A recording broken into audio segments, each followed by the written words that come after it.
Good evening, everyone, and welcome to episode 3 of the Witching Hour. This week, we're talking about celebrating Beltane. I'm joined by the lovely Jo Alvey, who is having slight tech issues this evening. So we'll talk about what Jo does, and hopefully she will be joining us shortly. So Jo is the Legacy Project Manager for the Pagan Federation. She's also a witch, and I have worked alongside Jo on The Odd Thing for about 5 or 6 years now. Jo set up a public ritual for summer solstice at a place called Silver Hill here in Nottinghamshire, and it's just gone from strength to strength, really. I went as a visitor quite a while back and met Jo there. We become firm friends, and I've been fortunate enough to go and join her hosting the ritual on Silver Hill. Last year, unfortunately, with Jo being a bit poorly, I hosted it on my own, but I'm hoping she's going to join me again this year. Hopefully. The Legacy Project is a project by the Pagan Federation designed to capture the stories from the beautiful pagan community, the rich, diverse history that the pagan community has. We are unfortunately losing some of our elders now, so that project is designed to ensure that their stories never die, and she is doing an absolutely fantastic job. Jo, would you like to just tell us a little bit about what you've been doing with the Legacy Project of late? Well, yes, I've been spending quite a lot of time building up the Facebook group, getting more people aware of what it is we're doing or why we're doing it.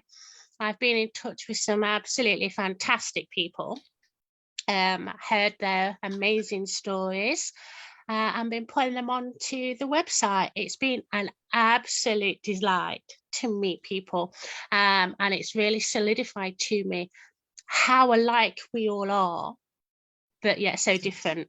Yeah, absolutely. And it's flowing so beautiful. The whole thing seems to have a really lovely serendipity. I'm thoroughly enjoying it. It's wonderful. Fantastic. I am just going to post the link to the Facebook group into the comments for everyone if they would like to go along and join that group. Some of the stories are being featured in there, aren't they? And some of them are going on the website. Yeah, we're showcasing some of the stories. Then there's often links over to the website as well.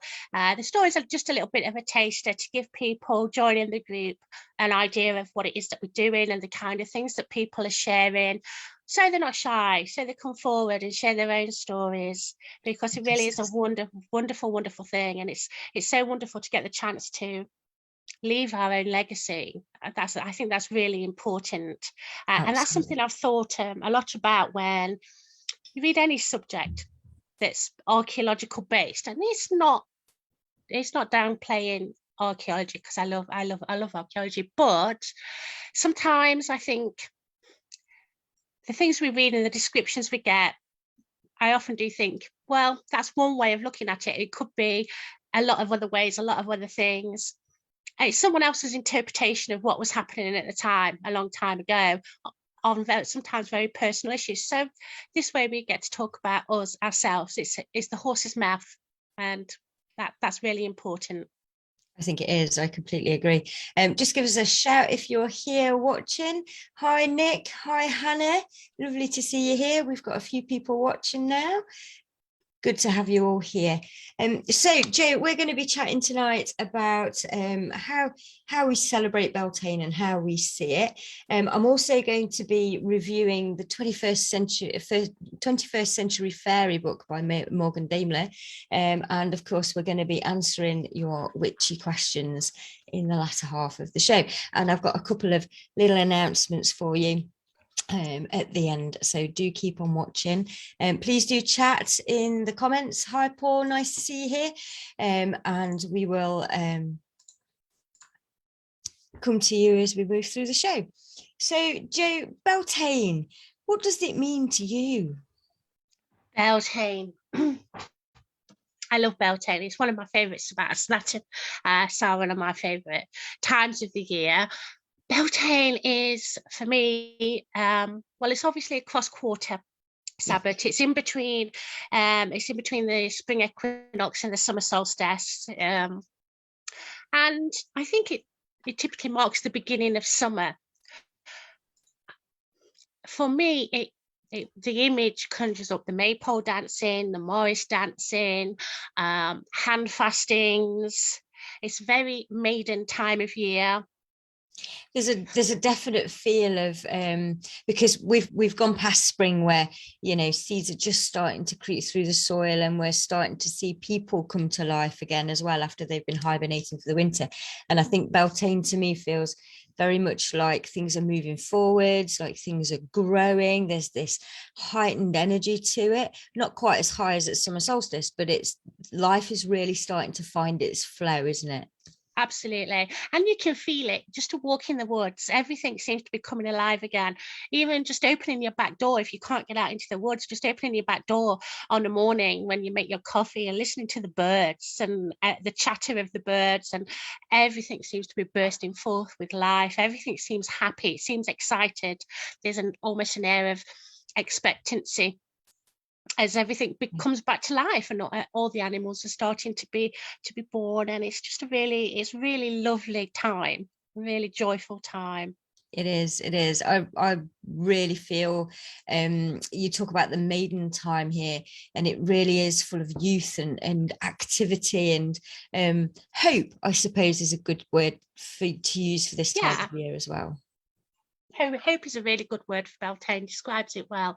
It holds the promise of everything. It holds the promise of nice weather, and within that are all the things that we plan to do or intend to do or hope to do during the warmer months.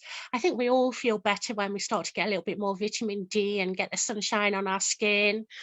So yeah, it is a very hopeful time. Yeah, I agree. So do you practice some of those more? You mentioned there like Beltane with maypole dancing and Morris dances and those kinds of things. Do you go along to events like that, or do you have some more personal practices that you do at Beltane? I'm hit and miss with what I attend. If I'm free and there's something that intrigues or interests me on, then I'll go along to it. But I don't make a point of being anywhere. But that's one of the things I like about my practices, is I can do it my way and at my will. So for me, Beltane is all in the feeling of it, really. I think Beltane's a really good time if you're doing any kind of spell work or there's anything that you want to achieve. It's a time of new beginnings. It's a time of abundance. So it's a great time to be asking for things. It's a great time to be starting new projects. And by the wheel of the year, anything that you've started now should be completed by summer solstice for it to be lucky and hopefully come to fruition for you. But for me, I celebrate Beltane mainly by paying attention, walking in the forest, walking in nature, and just absorbing the feelings, absorbing the vibes. Yeah, I agree. I mean, much unbeknown to me when I was a little girl, I was part of the maypole dancing team at my junior school. Yeah, I had no idea. Yeah, no idea what I was, the significance of that at the time. I was sort of 8 or 9, and it was just a great thing to do. It was just, great activity. And there still are some places, I think, that, and they're not necessarily deliberately aimed as a pagan event, but there are still villages throughout the country that do celebrate, as they call them, under the May Day celebration banner. Yeah. They still do the maypole dancing. That's still a tradition in some of the smaller villages. Morris dancing. So there are still a lot of May Day celebrations. There are, aren't there? I mean, yeah, definitely. We've got a Morris dancing troupe a couple of towns over from me, and I know when I was a little girl, school fetes and stuff like that around this time of year, we were asked to go and dance at them. So yeah, I think there's a little village close to Newark in Nottinghamshire called Wellow, I think it's called, and they still have the maypole dancing on the village green. And it is a little old worldy farm community, tiny little village, but that tradition has been going on God knows how many years, just years and years. So yeah, they still do the traditional maypole dancing. and celebrate that every 1st of May. I think that's fantastic that these traditions are still alive, and although we may not understand, or some people might not understand their roots or their significance, but that they still happen, and that's a key thing, isn't it? It is, and I think that the whole thing is quite indented into our culture, isn't it? Like, locally to me, there's a pub called the Maypole. Yeah. You know, so it is still there. There's traces of it everywhere. I'm good. I'm glad I am. So we've got Cliff and Jan have joined us. Hello, Cliff and Jan. Marion says it's her favourite seasonal festival. She loves the energies, the promise of the future, and it's also her wedding anniversary and birthday as well. Oh, happy birthday. Congratulations. Yeah. Hannah says the flowers feature in her path a lot, so Beltane is a wonderful festival for her. Yeah, Cliff says the Beltane fire, the Mayflower and Queen, the beginning of summer, the fertility of the maypole, and not forgetting the flogging of the apple trees from the Morrismen. Nick says she loves this time of year. We use our Yule tree branches for our bell fire and its trunk for our maypole, which then gets burnt as a centerpiece in our summer solstice fire, and the last bit saved for our Yule log. Oh, that's beautiful. That's really beautiful. Really beautiful. I love that people have their own traditions. I think that's really good. Absolutely. I will definitely light a fire. That much I will do. And I will probably go for a walk in my local area and seek out some hawthorn flowers and a few other things that are coming up at this time of year. I like to be out in nature when the sun starts to show its face a little more. So, yeah, I'm really hopeful that the hawthorn blossom does come out in time for May Day. It's still not quite out yet. I have been looking for it. Yeah, it does tend to be a little bit later here, I think. It's usually a week or two after May Day that it appears here. Yeah. But that's okay by me. That's okay by me. It is wonderful to keep the old traditions, Hannah. It absolutely is. And I think it's important that we make new ones too.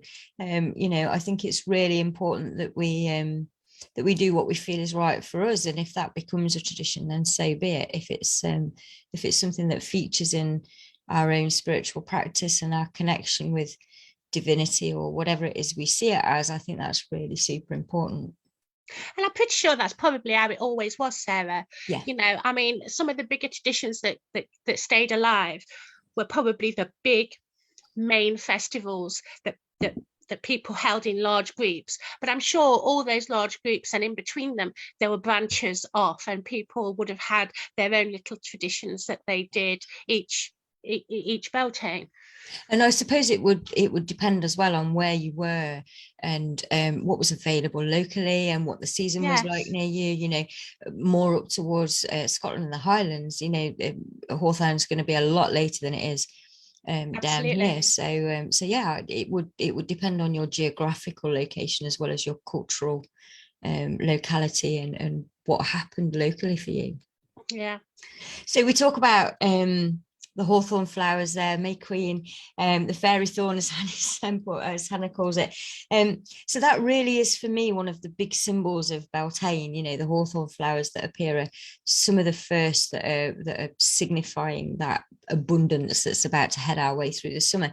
So for you, what really is a symbol that sort of encapsulates the energy of Beltane? Are you asking me, Sarah? I am, sorry. What encapsulates it? I think it's a combination. It's the hope feeling that we spoke about earlier, for sure. It's seeing nature burst open again, burst forth. It's seeing that grey brownness of winter slide into the mossy green of new shoots on the trees, and the grass growing again, and the smells, the wildflowers. That for me is really what encapsulates.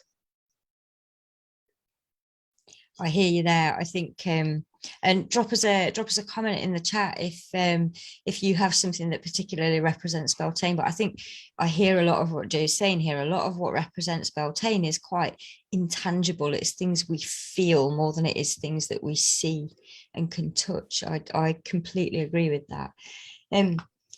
So what's your favorite Beltane story or myth or film? I saw you post one of Dave Yeah, DeBar's it's songs probably Dan the earlier. Is Bard's that Beltane song. It is. It's beautiful. mm, The tune is really mellow. The music's really nice, but the lyrics capture it, I think. yeah, Everything that he says in there, it resonates with me. It's like, yeah, that's Beltane. Yeah, it's absolutely. the feeling in it. And I do feel sort of, I do like to get cozy and I do like the dark Mhm. months. Um, but being outside again, feeling the warmth of the sun, just having a cup of coffee in the garden, all those things. It's Yeah. just so nice to see the colour come back and be outdoors again and feel part of everything again. Yeah, I mean, I don't know about you, but when I looked out my door the other day and the sun was shining and the sky was blue with little fluffy white clouds in it, and it just felt new. The world just felt almost new again. Um, It is a rebirth, yeah, and that is the feeling in it, I think. yeah, absolutely. And there's certain things that that happen every year.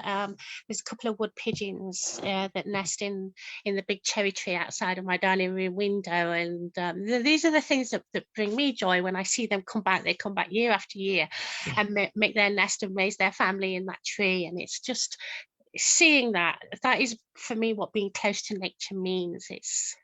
It's belonging, being part of it. Yeah, I really feel that that for us as well, you know, there's a real sort of sense of activity with people, of feeling like they can do things again. I suppose the darker months, although they're cozy and lovely, and we feel all warm and snuggly, but there's a real sort of sense of things being on hold, of nothing really moving. And then the, you know, we've had in Mark in the spring equinox, but then at Beltane, it just, you know, when I see people now, they've got smiles on their faces, they've Yeah. got a spring in their step that they didn't have before, because, you know, they were fed up of winter, really. Yeah, I do think winter is quite isolating Yeah, in yeah, a lot of ways. And the lighter months of summer, the warmer months are much more social. yeah. Yeah, I mean, I know that you have always gone to a lot of camps and a lot of outdoor events, and I think that that's something that is actually quite unique with the pagan community as well, is that we do those outside get-togethers where we can experience nature together, and we can take some time with, you know, how nature is, because we're in it. That's the whole thing, isn't it? I think Yeah, everybody goes outside, everybody goes outdoors, everybody likes to go to a day trip to the seaside or walk in the forest. But the difference is in your knowledge and your intention and how you're viewing it. yeah, And I think to include yourself as part of it instead of maybe the master of it or whatever is the defining difference of how you enjoy it. yeah. I completely agree. Hannah says it's like nature is singing a beautiful song. That's a great way to put it. I really like that. Cliff says the warmth of the breeze, although he has encountered hail on May Day in Avebury, which does not surprise me. Oh, Um, for Nick, it's the Ceridwen and Taliesin story, The Chase of the Maypole Dance. Yes, absolutely, absolutely. So, what advice would you give to a new witch at Beltane? a new Witcher Beltane. Hmm. I think any advice to anybody would be follow your gut feeling. All our paths are so different, and doing the doing the legacy project has made me realize this as well. But Yeah,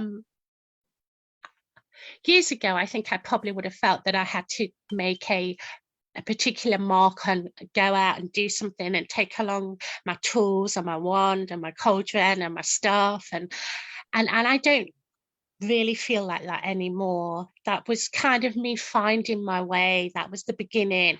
So I think it's really important, if you want to find your path that's right for you, read what you want, read all you can, ask, talk to people, and pick out bits that resonate and feel right for you.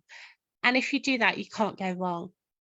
Oh, I completely And if all agree you do to celebrate your Beltane is go out for a paddle and just take a moment to take stock of everything, then you've honoured it in your way, and that's all that matters. I think that is a great piece of advice. You know, you don't necessarily need to follow a particular ritual or do a particular spell or observe a particular practice. You've got to do what you can and that feels right to you. You know, Yeah. if you can't get out to a big Beltane bonfire or attend a Beltane camp or even, you know, manage a walk in the woods to go and have a look at the hawthorn, that's okay. Of course it is, fine. Get out in your garden, light a candle. It's the same thing. It's what you feel inside. It's how you're responding to nature. It's the vibe that you're giving as well. When you become part of that, you're adding yourself to the collective. Yeah, And absolutely. as long as what you're giving and what you're emitting and putting out there to the collective is positive and loveful, then you've honoured it. I completely agree. Thanks for joining us, Jo. We'll be back with you in a few minutes. We're going to take a quick break now, 2 minutes, and then we'll be back. I will be reviewing 21st Century Fairy by Morgan Daimler. And then once we've done that, we'll be on to answering your questions. So do grab yourself a drink. We'll see you back here in 2 minutes. Thank you very much, folks. See you shortly.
And we're back.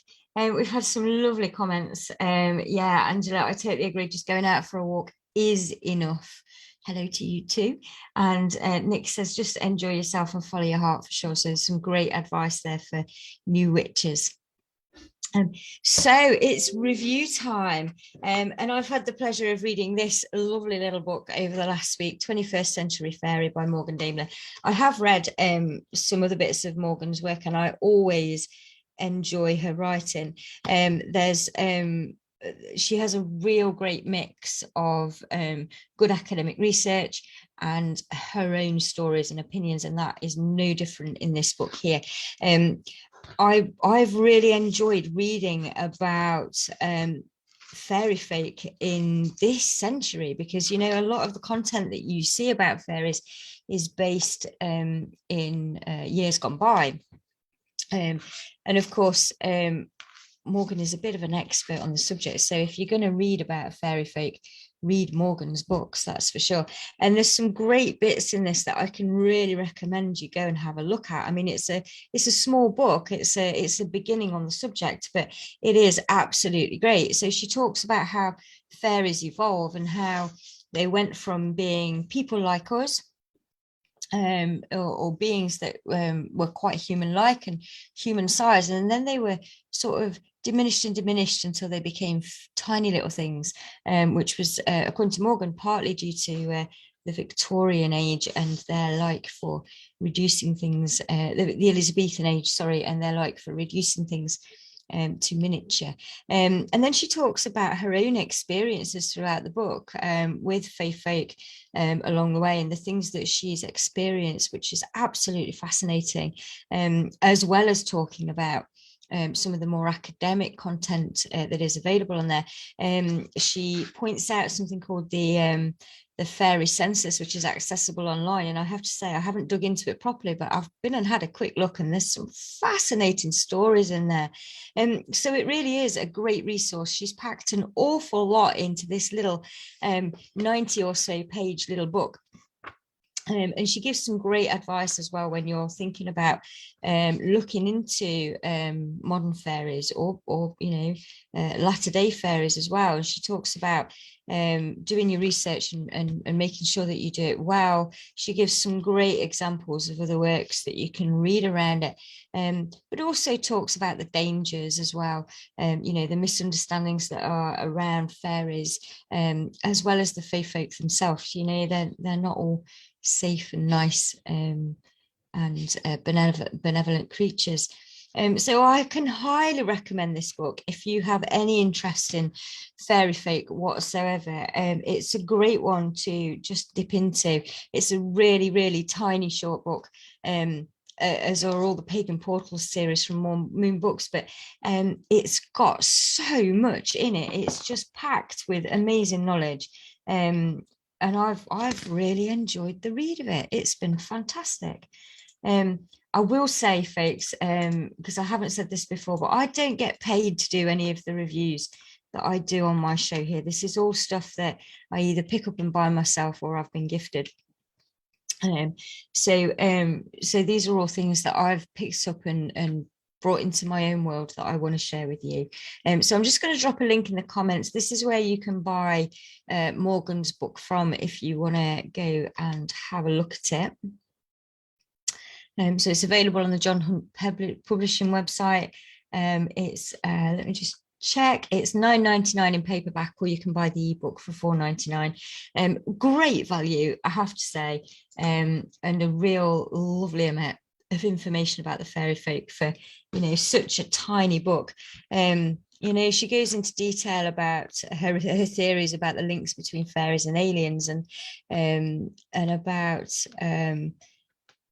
things that might be dangerous when you're approaching or working with fairies, as well as how they interact with things like modern technology, and all sorts of lovely things like that. So do if you get a chance, go and give this book a read. I absolutely loved it. So it is time to answer all your lovely Ask a Witch questions. We've had a few coming this evening. If you've got any more that you'd like us to answer, please drop them in the chat and we'll do our best to fit them in. So we've been asked, we've had 5 questions this week. So the first question that we've had is, are there any particular tools or objects that are essential to your practice? Jo, have you got any thoughts on this one? Because I know I certainly have. I do have essential tools, yes. Mainly, though, I use them in ritual and spell work, but they're not essential for me to celebrate a Sabbat. Yes. I suppose over time, you do build up a rapport with the things that you use, and they do become an extension of yourself. So there are a few things I would be heartbroken to lose, because they do feel like an extension of myself when I practice the craft. Yeah, I've certainly got tools. I have a couple of ones that have been with me for I don't know how long now. You know, I've got a cauldron that was gifted to me by someone who's very special to me. I've got Amazing. decks of tarot and things like that that, you know, have either been gifted to me or have found their way to me one way or another. And they're all really special and significant in my practice when it comes to ritual and spell casting and that kind of work. But I have to say, I think the most important tool, the most important ingredient in any work that I do, whether that's celebrating a Sabbat or performing a ritual or doing any kind of spell work or any healing, and that one essential thing is me. Yeah, it's your intention every single time. Everything's inanimate until you give it life and meaning. So definitely, I've got a wand. I've not had it a very long time, but it's from a piece of lightning struck yew tree. Wow. And it was carved for me by a very dear friend during a massive thunderstorm at Oak Reef Camp, and then cleansed in the thunderstorm. The energy. So yeah, aptly named Tempestus. And it's just a very small wooden wand. There's no beads, crystals, runes carved, anything. It's just made with love. Yeah. And the storm energy that it brings, and I use it with storm water when I want to really bring some oomph into something. So I think these are the things that have meaning for me, the things that have a sentimental meaning as well. That's the energy that they carry. Definitely, definitely. And you're right there about objects until you put the intention behind them. But there are some objects, as it sounds with your wand there, that do carry this innate energy that just wants to be put to use. Yes, I think you feel that when you're choosing crystals. You know, when you kind of just zone out of normality, when you're engrossed and you're looking for crystals and you want to choose the right crystals, you kind of just know. You know, you could be looking at a whole pile of tumblestones of the same kind, but there'll be one and it's identical to all the others, but it's calling to you, and you know that's the one. And I think we do this in a lot of things, don't we, all the time? It's not just in magical or spiritual practices. Sometimes it's just that knowing feeling. And I think, but when you do walk the path, you're more aware. I think you're more receptive to it, that's for sure. You are. There's that feeling again that you just know. Yeah. Yeah. Okay, I hope we've answered that person's question. If you're watching now, do let us know in the comments. So the next question that we had, we've had some quite deep and meaningful ones this week, Jo. So the second question that we had was, what was your initial reaction when you discovered witchcraft? And I know my reaction was quite visceral. It was quite an intense emotion when I discovered witchcraft, and it was like a coming home. Yeah. How was it for you? It always feels more like witchcraft found me. I had some really deep spiritual experiences when it was in my early 20s, and I went to see a medium, and she totally shocked me with the things she said, the things that she knew. It was she was quite high profile. Rita Rogers. I think actually she used to do readings for Princess Diana and whatever. But I was very young and she totally blew me away. And I ended up going to spiritualist church with my mum and my auntie. And from there, I was asked to join the circles, development circles. So I spent 8 years doing that. and working the platforms and whatnot for Spiritualist Church. But then my interest in nature took over. And that was maybe down to my dad as well, because my dad was a very nature-based person. And as the two seemed to cross over, my interest in nature, which turned into an interest in foraging and herbal healing, and my spirituality, as they crossed over, it kind of developed into witchcraft and paganism and into the person I am today. So it always feels like it pulled me in that direction.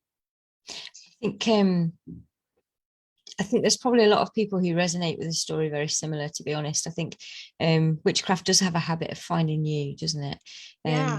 For me, it was my ex-boyfriend handing me Janet and Stuart Farrar book called the 8 Sabbaths.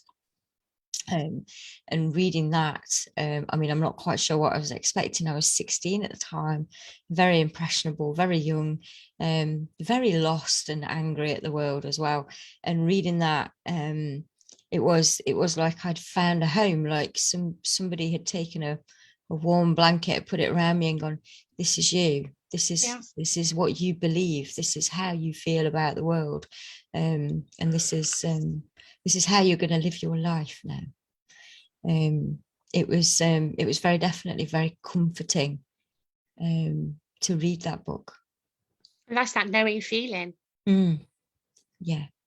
Yeah, absolutely. Someone gifted me a first edition of the Witch's Bible last year for helping them out with something, and although it's not the original 8 Sabbaths book that I originally dipped into when I was 16, it still had that depth of significance and meaning to me. I'm not sure that the person who gifted it to me really understood how much that book meant to me, but it really was sort of a reminder of don't forget your roots, don't forget how you got here. Yeah. And I think that's quite an important concept to remember as well. How did we get here? How did we find this path? Why did we feel so comfortable stepping onto it? So that's a great question. Okay, so the next question we had was, have you ever had any particularly powerful or memorable experiences while practicing? I missed the last part of that. Experiences while what, Sarah? While practicing witchcraft. Whilst practicing witchcraft. Probably too many to mention. I mean, if we're including all spiritual practices under the umbrella of witchcraft, yeah, loads. Even sometimes with other people who don't necessarily follow, and they've been gobsmacked and shocked. In fact, the girl's dad didn't believe anything. And after several years with me, his friends started coming up to him at work and saying, you know, that stuff your missus does, because it just accepted it, and it got teased a little bit at work about it. But after a while, everybody, one by one, would single him out and say, you know, that thing, because they'd had some experience. Yeah. But yeah, loads of experience. I used to do a lot of readings at home. I experienced a lot of things like mists, light bulbs shattering, not just popping and going, shattering, all sorts of things.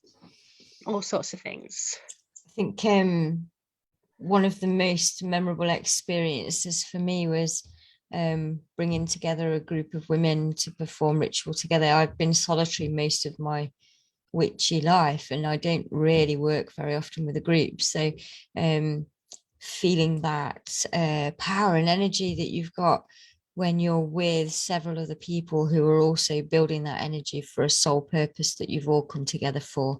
I think that's one of the most powerful experiences, one of the most meaningful experiences that I've had is when, you know, that first time that I came together in a group to work magic after so many years of being solitary.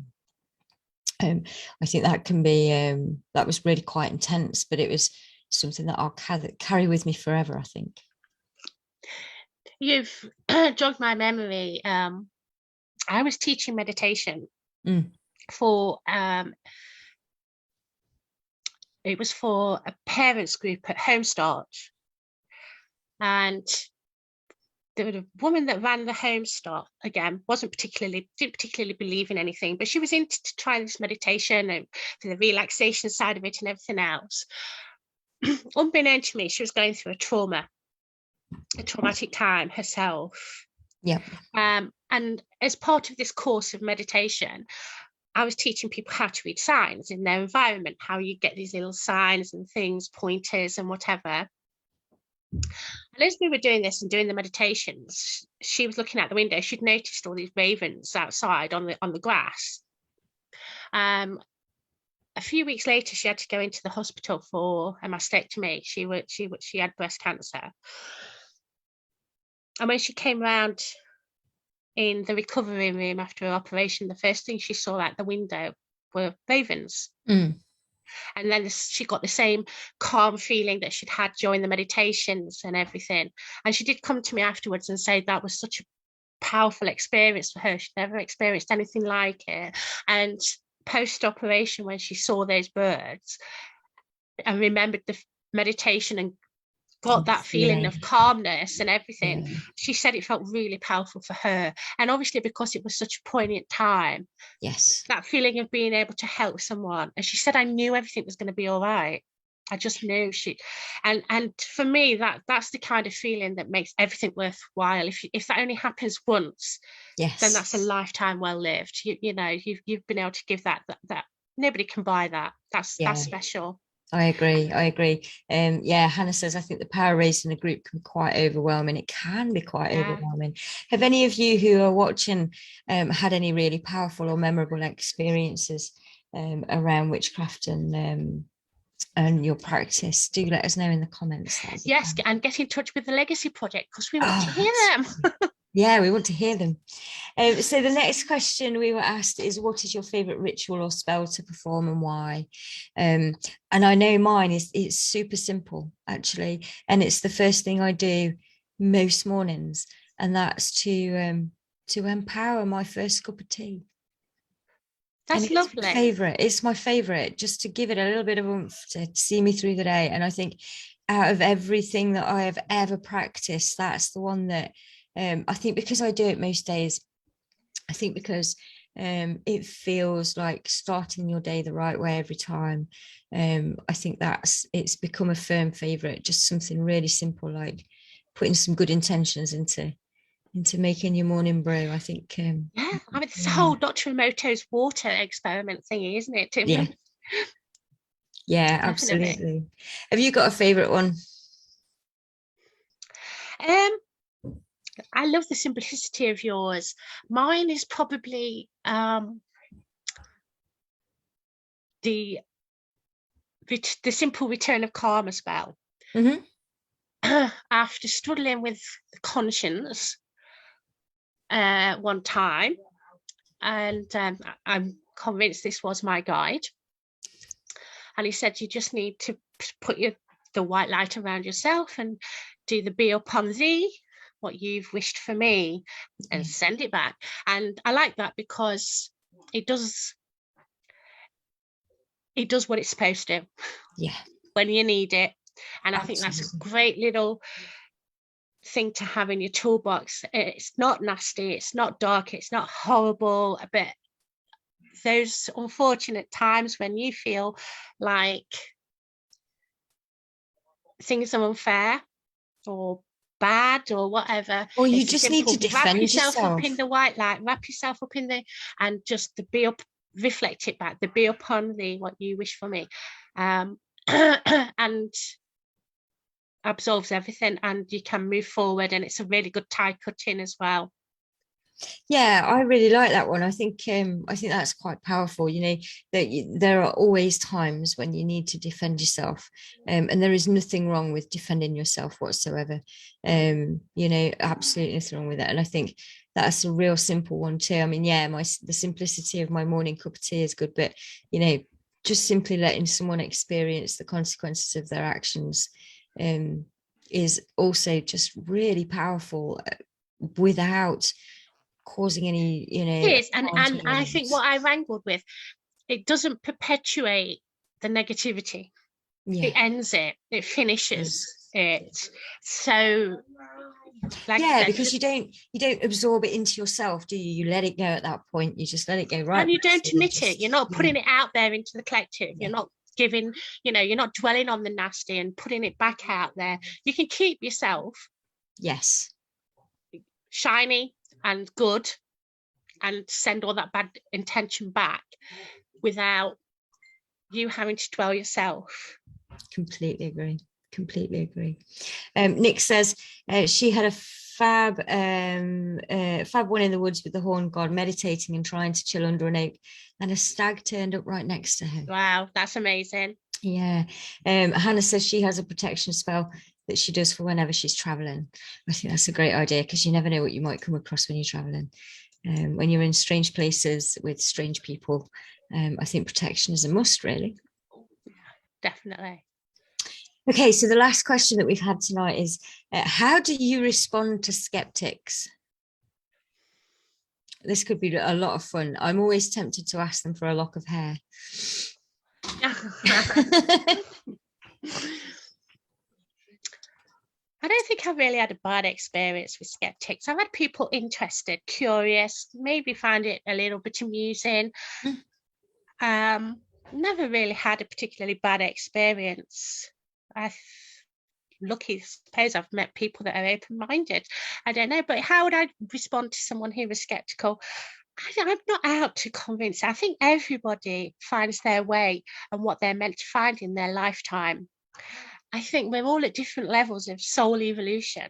You can't force somebody into your level. It's one must try. Absolutely not. So I've no need or desire to bring anybody around to my way of thinking. I would ask to be understood and listened to, and I think that that's an intellectual thing, not a spiritual thing. It's always good to have an open mind and to educate yourself into what other people believe. I am pagan, but I'm more than happy, eager to learn other people's religions and their beliefs and their practices, because it's all knowledge, and knowledge is power, and power should be wisdom.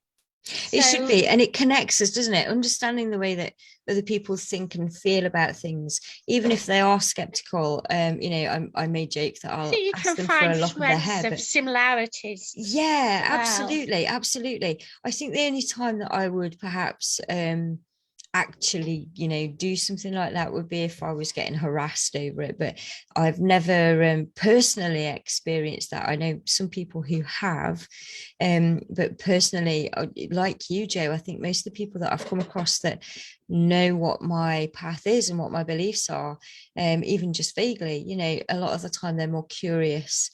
Most people I've come across seem to be excited to meet someone who's pagan and want to ask questions, and I think that's healthy and that's lovely, and I'm always more than happy to answer people's questions. I agree. And that's all the questions we've got for today, so thank you very much, folks, for asking them. If there are any in the chat, let's have a look. I was a head witch for many years. It changed my life, my sense of the world. Quite happy working on my own after a nasty experience at the children's school, where the Parents Association president, who was a midwife, said quite frankly it would be her duty to put a knife through a witch should she ever come across one, as she interpreted it from the St. James Bible quote. So I remained a solitary. She remained a solitary for many years for her safety and her children's, but that was many, many years ago. I mean, we do still hear of stories like this, obviously working with the Pagan Federation and the advocacy teams, we still get some quite horrendous cases come through. So it's not so much that they're skeptic, it's that they probably actually believe in it, but believe that it's a bad thing only, which is a different thing to being a skeptic. Nick said she would ask for hair as well. I think I would only do that if someone was being particularly horrid about it, but I've personally not come across anyone that like Marion has. That's horrendous. That is out of order. I mean, that woman has serious problems saying such a thing. I mean, I can kind of understand that 20, 30, 40, 50 years ago, it was a different time and people saw things differently, I suppose. But yeah, wow. I hope I don't hear any stories like that in this modern day and age. I really don't. Well, a big thanks to Jo this evening for joining me for a discussion on I'm celebrating. sorry I couldn't get the camera to work. That's okay, my lovely. You've been here anyway, and it's been a pleasure. I'm just gonna give you all a little bit of news before we finish up for the night. Oh, just before we go, let's have a quick look at the comments. So Hannah says she's been lucky. One of her best friends was a devout Christian, and she was wonderful about me being a pagan. She always found it funny that I could quote passages from the Bible. Oh, it was in the 1980s, Marion. Wow. So that experience was in the 80s. I'm glad things are changing. I'm glad we found a good one to end on. Yes? A more positive experience. Go on. It is good. Oh, lovely to meet you, Jo, says Hannah. Hi, Hannah. Oh, yeah, Nick says that's terrible. I had lots of persecution when my daughter was growing up, but people are getting much better now. I agree. I think people are getting much better now. I think they're much more willing to listen and investigate other people's stories than they are to put them down a lot more these days. And I think we have actually social media to thank for that, because we do. And to be fair, there are a lot of people behind the scenes that have done a hell of a lot of good work for the interfaith community. Yeah. And just bringing other faiths together. I think that needs a mention, because I know some people have worked tirelessly with that. Absolutely, absolutely, definitely a couple of people that I would call friends these days that me too, that have definitely worked tirelessly on that front, and I think that counts for an awful lot. Okay, so thank you all for joining us. I'm just going to do a couple of quick announcements for you, because one of the things that I have had a lot over the past week or so is some messages asking where they can come work with me or find me to do things with me. So I thought this was an ideal time to just let you know that I have got a few things coming up. So I will be doing tarot readings once a month at the Room of Enchantment in Matlock, starting on the 20th of May, once a month. I'm going to put the link in the chat for booking a session with me there. I will only be there one day a month.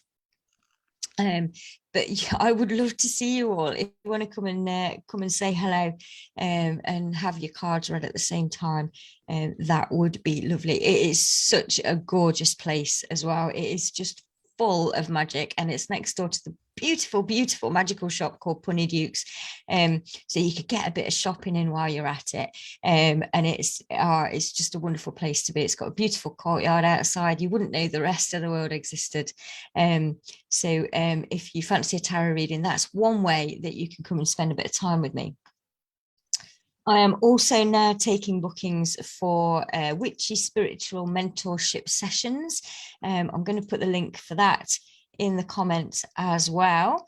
So these sessions are online, and we can talk about anything, your own witchy practice. We can talk about healing. We can talk about something that you've got going off in life, whatever it's for.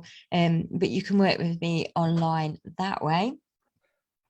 And again, if you'd like to see me in person and come and join some new groups that I've got going off starting on the 11th of May, me and a couple of lovely, gorgeous people have teamed up to create some local in-person groups. And there's a selection of 4 different groups, and we run them in rotation. So we're going to start with a drumming circle. Then we'll have a creativity circle, which you are welcome to bring any craft that you do along to the session, and we'll be providing some activities to do as well. The third one in the cycle is a meditation circle, and then the final one is a women's circle, and all women are welcome. You can pre-book your ticket if you like. It's a little bit cheaper if you do. It's £5 pre-book, £6 on the door. It's in the lovely little village which is right next to me, called Riddens, at their local community centre, and it's right on a beautiful little bit of park. It's got a gorgeous setting to it. There's loads of parking, and I would love to see you there. So there's the link for that as well. So I hope those people who've been asking me how you can access me and get to work with me, there's 3 different options for you, 2 in person and 1 online. And I hope I will see you all somewhere soon. So thank you very much for joining us tonight. I hope I'll see you next week. Next week's topic is witchy attire. So we're going to be talking about all things clothing and things that you can wear, like jewelry and headdresses and all that kind of stuff. The guest is yet to be confirmed, so watch my wall for news of that. I'll be reviewing some incense and some other lovely products from Phoenix Flames. I am so looking forward to getting that burning. It smells delightful in the jar. I can't wait to give it a go. And there's a Beltane pot as well, so I can't wait to try that. I'll be reviewing that next week. And then, of course, as always, I will be asking your witchy questions. So do watch out for the posts through the week and drop me your questions. Either inbox them me or put them on the post, and we'll make sure we get them answered for you next week. Thank you so much for coming along, folks. The replay will be up on YouTube tomorrow morning. I will make sure that I share that on my wall. Thank you very much, everyone. Night, night. Thank you for having me, Sarah. Good night, everybody. It's been a pleasure, Jo. It's been a pleasure. We'll see you somewhere soon. I loved it. Thank See you you soon. Good night, everybody. Good night, everyone. Blessings. Bye.